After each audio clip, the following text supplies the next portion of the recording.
για να σταματήσει αυτό το πρωτοφανές έσχος που απαξιώνει το ίδιο το σχολείο και τον εκπαιδευτικό.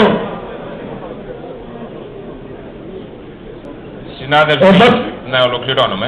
Μισό λεπτό. Εδώ και λίγους μήνες ξεκίνησε η συγκρότηση πρωτοβουλειών και συντονιστικών των ορομίστων εκπαιδευτικών. Η πρωτοβουλία για τη δημιουργία του συντονιστικού πάτησε σε μια πραγματική ανάγκη. Να εκφραστεί αυτό το δυναμικό, το οποίο δεν έχει ούτε φωνή ούτε δικαιώματα. Να εκφραστούν οι χιλιάδες ορομίστοι, οι οποίοι βρίσκονται στο περιθώριο και οι οποίοι είναι οικονομικά και εργασιακά θύματα μιας οικονομικής και ψυχολογικής τρομοκρατίας. Και τα μέχρι τώρα βήματα είναι επιτυχημένα. Η ορομιστία και η ελαστικοποίηση των εργασιακών σχέσεων θα είναι κεντρική επιλογή της κυβέρνησης και για τα επόμενα χρόνια. Θα διευρυνθεί ένα δυναμικό το οποίο αποτελεί τη γενιά των 400 ευρώ στους χώρους της εκπαίδευσης με αβέβαιο μέλλον και ακόμα πιο αβέβαια δικαιώματα. Και αυτό θα είναι η ταφόπλακα της αξιοπρέπειάς μας, της δυνατότητάς μας να είμαστε πραγματικοί εκπαιδευτικοί, αλλά θα είναι και η ταφόπλακα του ίδιου του σχολείου, της εκπαίδευσης, του εκπαιδευτικού. Καλούμε τη ΔΟΕ με πραγματική κίνηση και όχι με απλές θεωρητικές διακηρύξεις να βάλει πολύ ψηλά στην ατζέντα της το ζήτημα της ορομιστίας και των ελαστικών εργασιακών σχέσεων. Να πάρει πρωτοβουλίες σε μια τέτοια κατεύθυνση και να στηρίξει έμπρακτα τις χιλιάδες των συναδέλφων που όσο περνάει ο καιρός αυξάνουν το ένα και περισσότερο.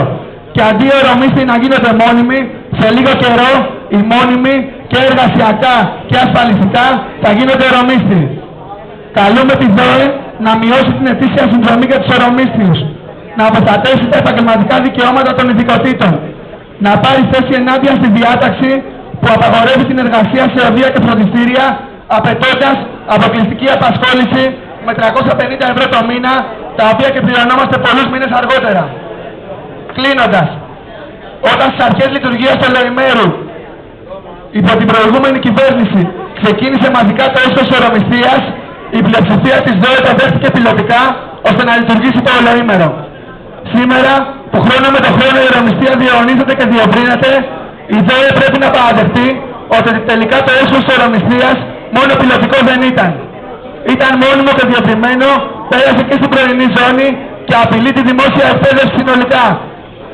Σήμερα ή θα καταργηθεί η ορομιστία ή η παιδεία θα συνεχίζει να απαξιώνεται.